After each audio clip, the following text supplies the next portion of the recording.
Hey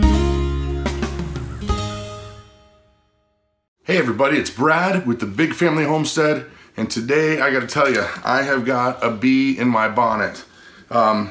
Many of you know that my daughter Claire and Jonathan, they were homeschooled up until this year. When we moved to this tiny little town here in Wisconsin, we checked out the school and the teachers, and we gave them the opportunity if they wanted to not be homeschooled for this year, because Jonathan's a senior and Claire's 15, and we decided, well, you know, they've got their heads screwed on pretty darn straight. These kids are good kids, hardworking kids, and if they wanted to participate in the public education system, then we would go ahead and give it a try.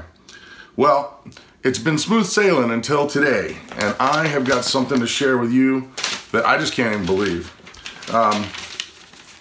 My daughter Claire brings us home, 15-year-old, mind you, and she brings this assignment that is from her psych class. And it basically lays out several different circumstances in which you have to choose life and death for people, and morality, torture, whether or not who lives and dies kind of thing, and explains why. Let me just share one with you. This one's a pretty good one here, I think.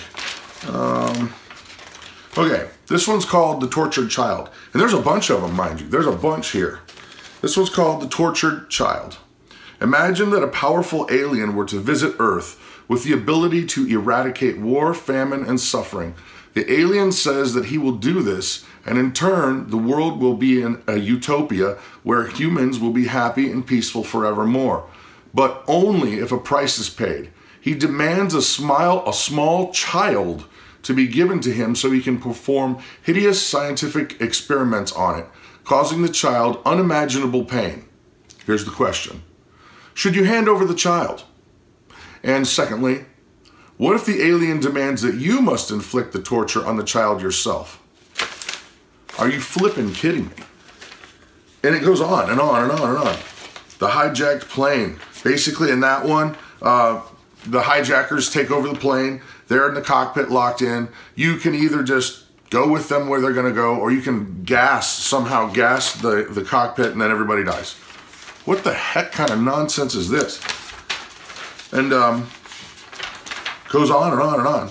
And then here at the end, this one's a doozy here. This one's awesome. They basically lay out a scenario in which there's only 9 people left in the world, and you have to pick from 10 of them who the 5 are that get to live. So there's a miracle cure, but you can only have enough for 5 of them. And then you get to pick, and it goes through all these different things, and they want you to tell why. This is insanity. And the reason I'm bringing it up, guys, is because whether you're homeschooled or whether you're, in public school, we need to be paying very, very close attention to what our kids are bringing home. Having conversations with them, going, how was your day? What's going on there? Because there's a lot of crap that these educators are getting away with. And this assignment, to me, basically says, okay, the place that is normally reserved for God, the Almighty God, they're just basically replacing that with you. They're saying, okay, God, get out of your chair so that Claire can decide who lives and dies and who gets tortured and who gets, it's just insanity. And so I guess the reason why I'm making this video is just because to encourage you that if you're not aware of what's going on at your school, try to get more involved. And for those who do homeschool, more power to you guys. We're still homeschooling most of our kids, and if much more of this kind of nonsense comes home, they're coming home too. So what are your thoughts? What do you think? You think I'm wrong to be irritated about this? Because I'll tell you what, I'm hot. Anyway, Brad with the Big Family Homestead, you guys have an amazing day.